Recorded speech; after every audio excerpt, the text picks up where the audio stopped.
Hi all, welcome to Shenba Nivas. இன்றைக்கி ஒரு சூப்பரான சேப்பங்கிழங்கு ரோஸ்ட் ஆர் ஃப்ரை அதுதான் பார்க்க போகிறோம். அதுக்கு நான் கொஞ்சம் சேப்பங்கிழங்க குக்கரில் போட்டு ஒரு 2-3 விசில்ஸ் விட்டு வேக வச்சு எடுத்திருக்கேன். இது தோல் இந்த மாதிரி உரித்து எடுத்து வச்சுக்கோங்க. என்னோடய சேனலை ஃபஸ்ட் டைமாக பார்க்குறீங்கன்னா சப்ஸ்கிரைப் பண்ணிவிட்டு பாருங்கள். கூடவே பெல் ஐக்கான் ப்ரெஸ் பண்ணிக்கோங்க. ஸோ தட் நான் போடுற எல்லா வீடியோஸும் உங்களுக்கு நோட்டிஃபிகேஷனாக வந்துடும். அதுக்கப்புறம் இந்த மாதிரி பெரிய பெரிய துண்டுகளாக கட் பண்ணி வச்சுக்கோங்க. உங்களுக்கு சின்னதாக வேணும்னாலும் போட்டுக்கலாம். நான் வந்து இது 2 கட் பண்ணி எடுத்து வச்சுக்கிறேன். இதுக்கு ஒரு மசாலா தயாரிச்சிடலாம். அதுக்கு நான் ஒரு பவுலில் 1 ஸ்பூன் மஞ்சள் தூள் போட்டிருக்கேன்,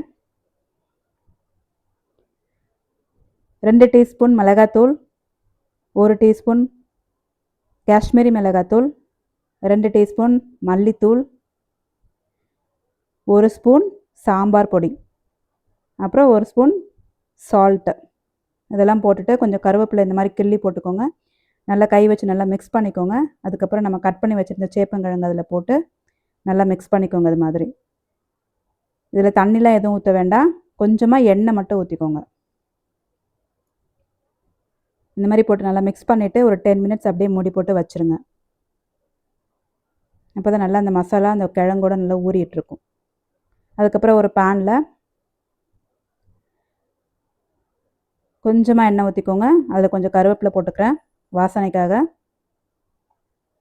அதுக்கப்புறம் நம்ம மசாலாவோட மிக்ஸ் பண்ணி வச்சுருந்தோம்ல சேப்பங்கிழங்கு, அதை எடுத்து இந்த மாதிரி ஒன்று ஒன்றா தனித்தனியாக பிரித்து போட்டு ஃப்ரை பண்ண போகிறோம்.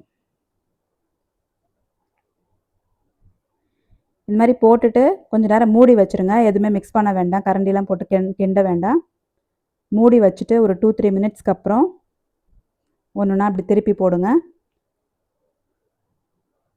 திருப்பி போட்டுட்டு அகைன் ஒரு 5 மினிட்ஸ் அப்படியே சிம்மில் இல்லைன்னா மீடியம் ஃப்ளேம்லேயே இதை வந்து அப்படியே ரோஸ்ட் பண்ணணும்.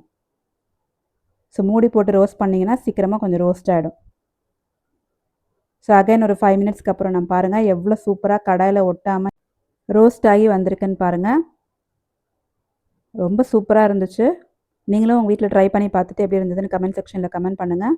நான் போடுற வீடியோஸ்லாம் உங்களுக்கு பிடிச்சிருந்ததுன்னா என்னோடய சேனலை சப்ஸ்கிரைப் பண்ணுங்கள். உங்களோட ஃப்ரெண்ட்ஸ் அண்ட் ஃபேமிலிக்கு என்னோடய வீடியோஸையும் சேனலையும் ஷேர் பண்ணுங்கள்.